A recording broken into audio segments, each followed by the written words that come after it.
नेहा, जिसके चेहरे पर कुछ देर पहले जो उदासी दिखाई दे रही थी, अचानक वहां पर मुस्कुराहट देखकर ध्रुव हैरान हो जाता है। तभी ध्रुव के कानों में कहीं से ये आवाज़ सुनाई पड़ती है। कोई कह रहा था, वाह यार, इन्हें देखकर तो यही लग रहा है कि दोनों लव बर्ड्स हैं। कुछ देर पहले हमने देखा था कि दोनों लोग एक दूसरे में खोए हुए थे, जैसे कोई प्यार में खोया होता है। ये जो भी लोग कह रहे थे, उनकी आवाज़ तो आ रही थी, लेकिन तुरंत बताना मुश्किल था कि आखिर ये कहा किसने। लेकिन इन सभी बातों को सुनकर एक लड़का थोड़ी तेज आवाज़ में कह देता है, definitely they are is love.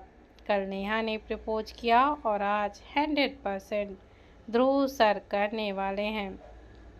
मेरी आंखें कभी गलत नहीं हो सकती। आशा जब ये सुनती है तो गुस्से से दिल मिला जाती है। अब तक उसे यही लग रहा था कि नेहा के बारे में सब बुरा ही बोलने वाले हैं, लेकिन अचानक से यहाँ पर नेहा और ध्रुव के लव बर्ड्स होने की बातें होने लगी। आशा अपने मन में कहती है, बिल्कुल नहीं, नेहा और ध्रुव को एक साथ जोड़ने की इतनी हिम्मत हुई, ये तो मेरा प्लान में नहीं था। अचानक सबको ये क्यों लगने लगा कि ध्रुव नेहा को प्रपोज करने वाला है।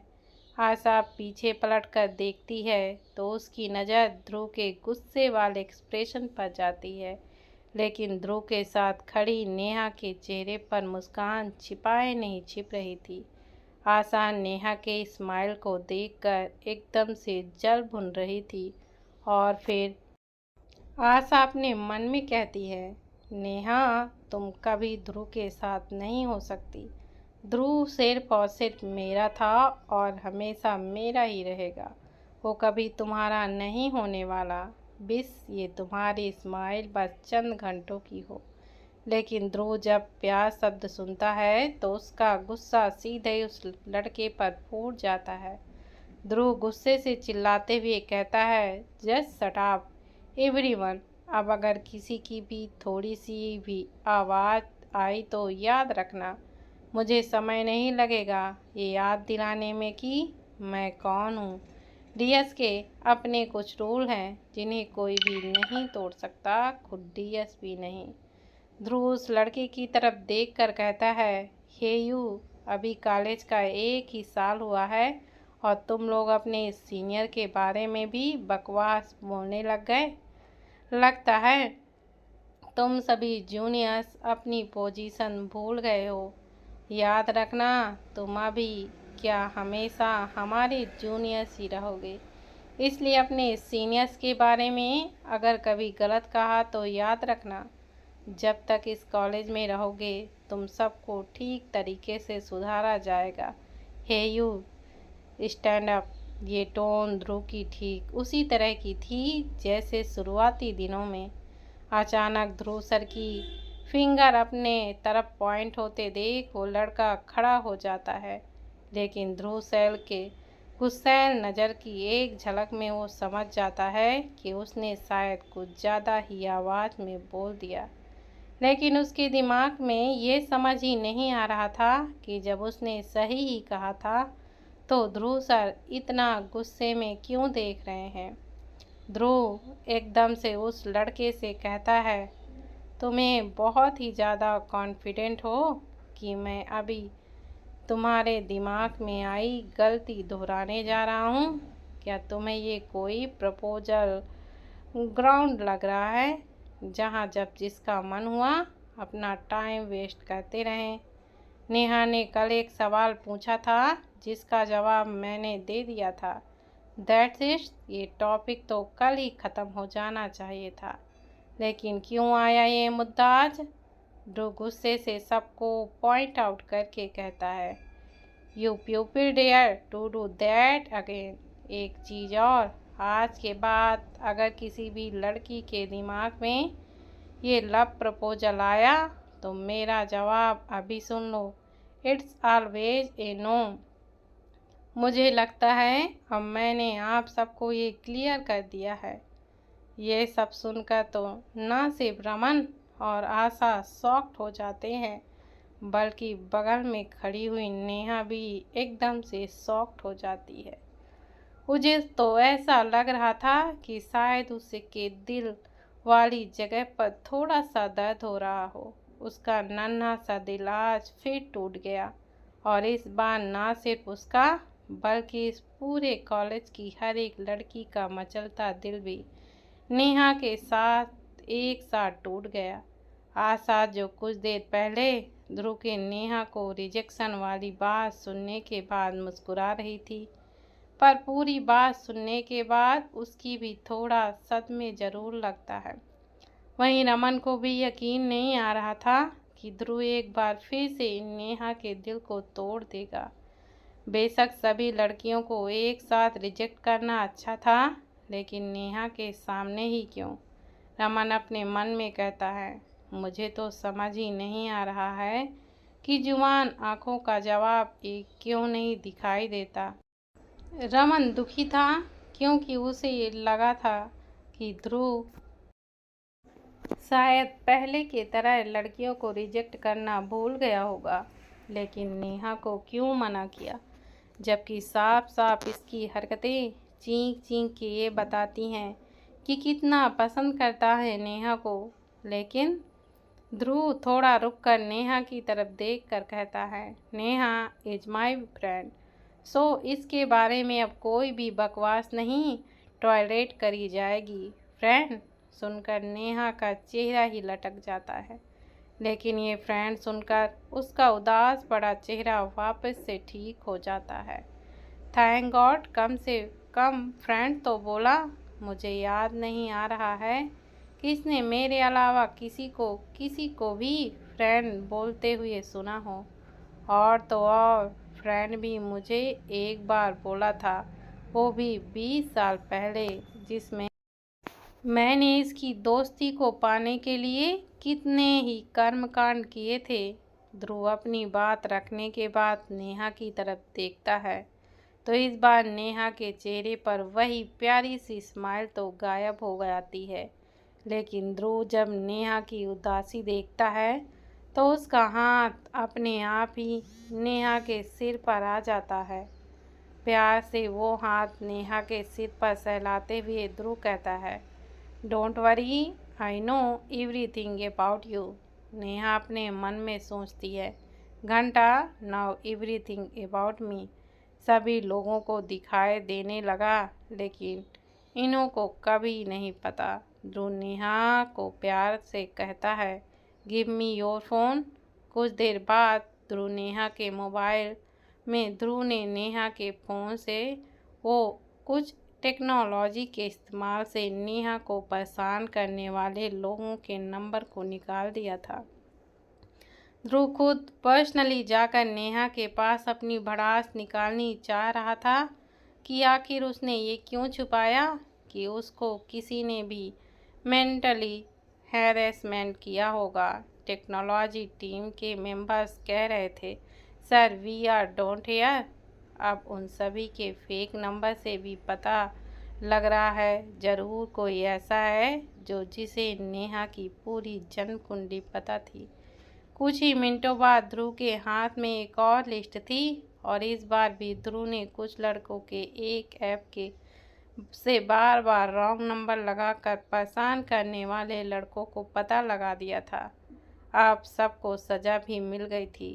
साथ ही नेहा को जिसने भी गलत कहा हो उसे नेहा से माफ़ी मांगना होगा, और अब अगर इस बार सॉरी के आड़ में नेहा के साथ फिर बुरा करने की सोचना भी तो मत।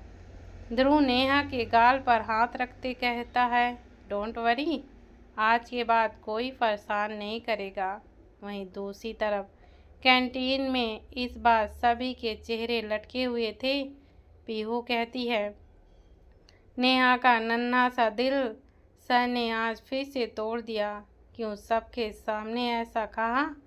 बात कहता है, क्या भाई सच में नेहा से प्यार नहीं करते? लेकिन रमन नेहा से कहता है, आज कुछ अच्छा भी हुआ, ये भी तो सोचो। ऐसे ही धीरे धीरे समय बीत जाता है और फिर एक दिन रमन और पात कृति को उसके घर छोड़ने के बाद पीयू के ही साथ ध्रुव के घर पहुंच चुके थे, पर अब तक उन्हें ये अंदाज़ा नहीं था कि नेहा और ध्रुव कहाँ गए हैं। वहीं उन्हीं के साथ सेरा भी वहीं पर था, जिसे ध्रुव ने खुद को फॉलो करने से मना कर दिया था। सेरा जानता था कि अगर वो ध्रुव के साथ नहीं होगा तो सिंघानियाज के सीक्रेट गार्ड जरूर ध्रुव को सीक्रेटली फॉलो करते होंगे, लेकिन यहाँ ये सब नहीं जानते थे कि आज ध्रुव की गाड़ी का कोई कब से खबर रखे हुए था। तभी तो जब ध्रुव अपने ही ख्यालों में शहर से काफ़ी दूर निकल आया था, तब उसी वक्त उसी मॉडल और उसी ब्लैक कलर की एस्ट्रोन मार्टिन के ध्रुव के सीक्रेट गार्ड्स को चकमा दे दिया था। ये तो नेशनल हाईवे पर ध्रुव की रफ्तार बहुत तेज थी, इसलिए उसका पीछा करती हुई अनजान गाड़ियाँ कुछ देर बाद ही ध्रुव की गाड़ी तक पहुंच पाई थी, जिसे ध्रुव ने बैक मिरर से भी देख लिया था। ध्रुव गाड़ियाँ देखकर इतना तो समझ गया था कि यहाँ उसका पीछा करते आए लोग उसके नहीं हैं। साथ ही अगर वो इस तरह उसके पीछे आ सकते हैं तो ज़रूर ये उसके लिए ही आए होंगे, क्योंकि नेहा का कोई इस शहर में प्लानिंग के साथ पीछा नहीं कर सकता था। इसलिए वो नेहा की जान बचाने के लिए उसने ही नेहा का ध्यान सॉन्ग और रिलैक्स होने पर लगा दिया और खुद गाड़ी को बाहर से सही करने का कहकर बाहर निकल गया। ध्रुव के खुद बाहर आने से वो गाड़ियाँ ध्रुव की गाड़ी से कुछ दूर रोड को ब्लॉक करके खड़ी हो गईं। अब यहाँ से किसी भी बाहरी गाड़ी का निकलना मुश्किल होता। गाड़ियों में लगी एक साथ जलती हेडलाइट भी ये दूर से बता सकती थी कि यहाँ किसी गाड़ी का आना कितना ही ज़्यादा मुश्किल हो सकता है। ये कुल 5 गाड़ियों में आए 30 से ज़्यादा लोग थे, जो एक के बाद एक करके गाड़ियों से निकलने लगे। सभी के हाथों में धारदार हथियार थे। ये साफ था कि उनका निशाना यहाँ कौन था। बस ध्रुव ये नहीं जानता था कि आखिर इस बार इन लोगों को उसे मारने के लिए भेजा किसने है। ध्रुव एक नज़र गाड़ी के अंदर रिलैक्स करती म्यूजिक को एंजॉय करती नेहा पर डालता है और उसके बाद खुद उन लोगों की तरफ बढ़ने लगता है। ये सभी ध्रुव की गाड़ी के पीछे थे, इसलिए नेहा उन्हें नहीं देख सकती थी। ब्लैक मास्क में लिपटे सभी आदमियों में से एक फ़ोन पर किसी से कहता है, वी फाउंड हिम। तभी उसको फ़ोन के दूसरी तरफ से आवाज़ सुनाई देती है कि dears today don't let me go. इसे भी इसकी बहन के पास ही भेज दो।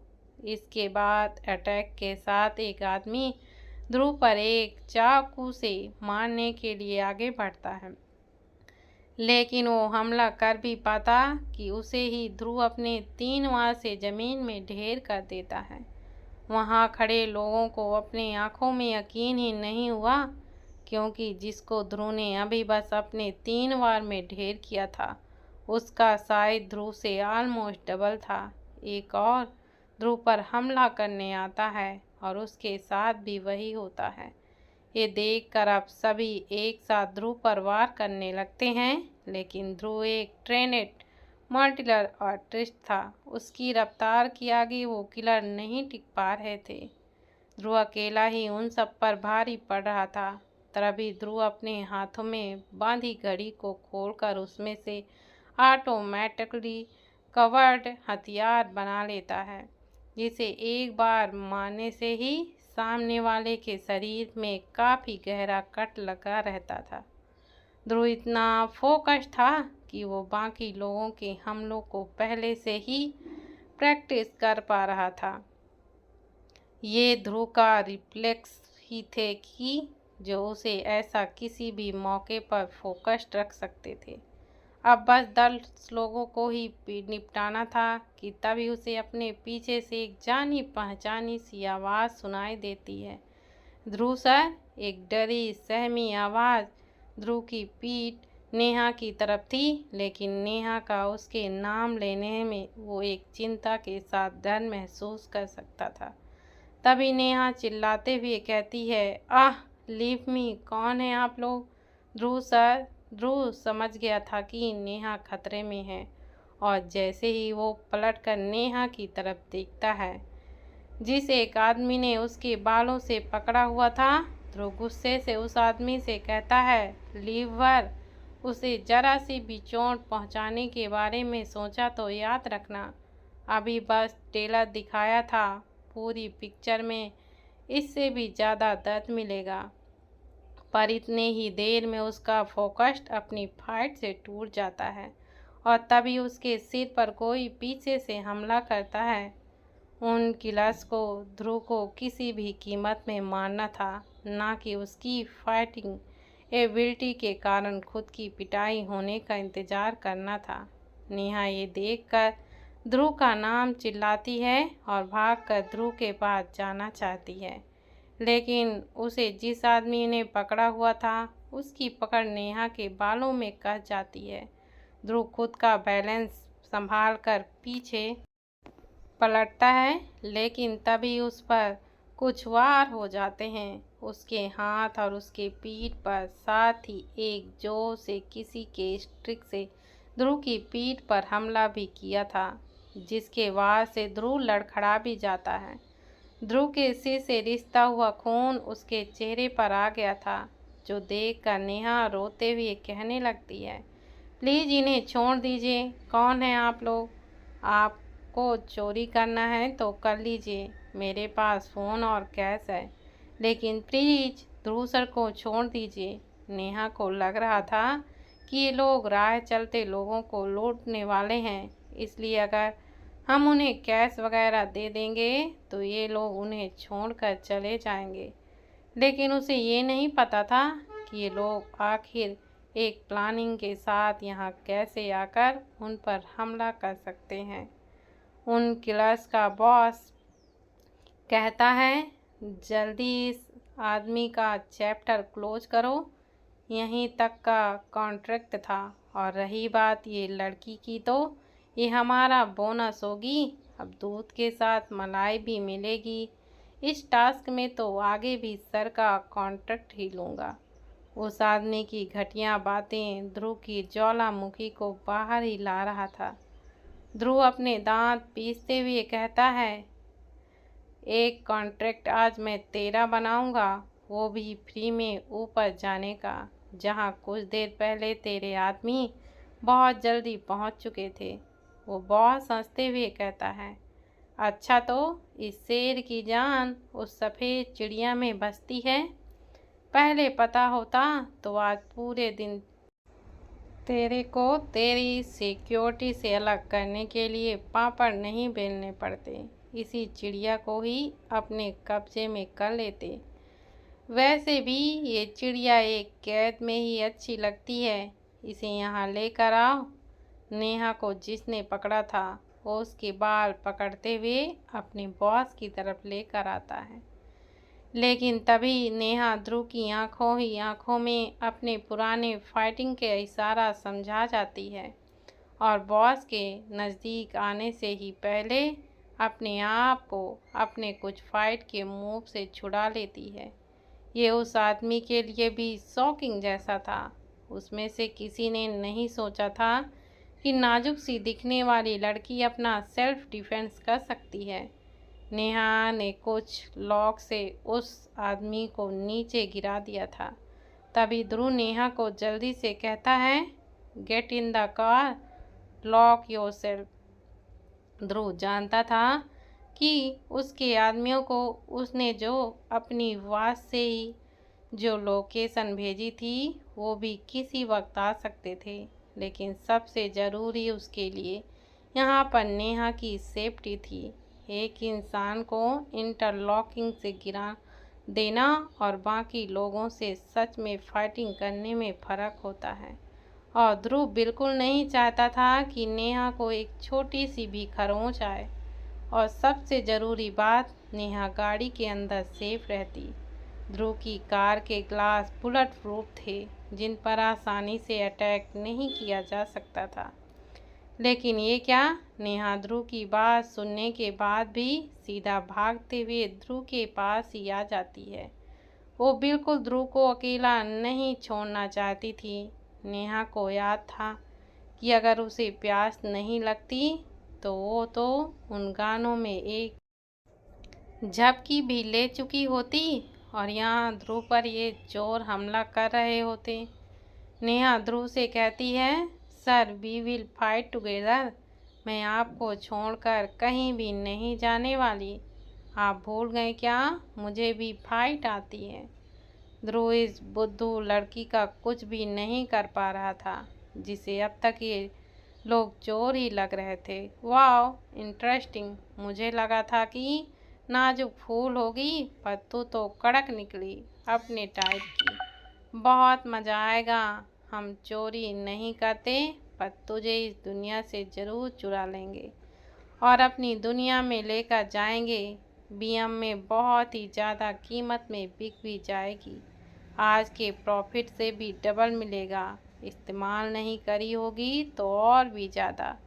ये कहकर वो बॉस एकदम से गंदी हंसी हंसने लगता है, जिसे देखकर बाकी खड़े लोग भी नेहा को ऊपर से नीचे किसी भेड़िए की तरह देख रहे थे, जैसे उसको लात टपक रही हो।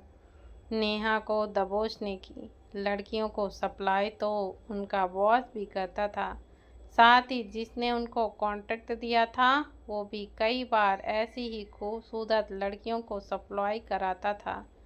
नेहा इस चीज़ का मतलब नहीं समझ पा रही थी, लेकिन ध्रुव ये बात समझ गया था और नेहा को ब्लैक मार्केटिंग में सेल वाली बात सुनकर उसकी आंखों में खून उतर आया था। ध्रुव नेहा का एक हाथ पकड़कर अपने पीछे कर देता है और गुस्से से उस बॉस की तरफ देखकर बोलता है, इसे हाथ लगा कर दिखा। अब तक ध्रुव इतने गुस्से में नज़र भी नहीं आ रहा था जितना वो नेहा के बारे में सुनकर ही दिखाई दे रहा था। ये ध्रुव का रौद्र रूप था, जिसे देखकर नेहा के साथ साथ वो बॉस भी डर गया था।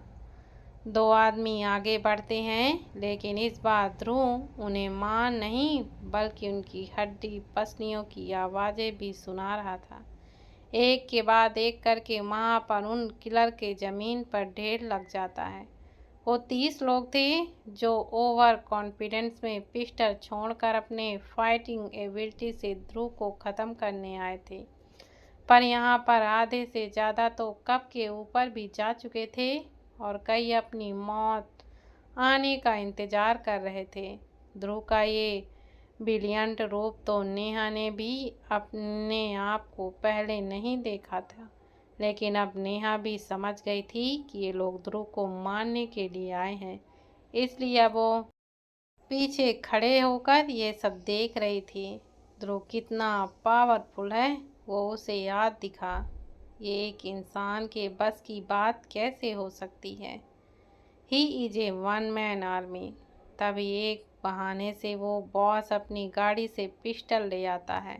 जब ध्रुव का ध्यान आखिर बचे हुए इंसान को मारने में बिजी था, उसके हाथ में नेहा ने पिस्टल देख ली थी, जिसका निशाना ध्रुव के सीने की तरफ था और ध्रुव अपने बाएं तरफ के इंसान की हड्डी पसली तोड़ रहा था। ओ नो ध्रुव सर। ध्रुव की जान पर खतरा देखकर नेहा ध्रुव को आगे से गले लगा लेती है। तभी एक शॉट्स की आवाज़ आती है। आखिरकार गोली चलाई जा चुकी थी।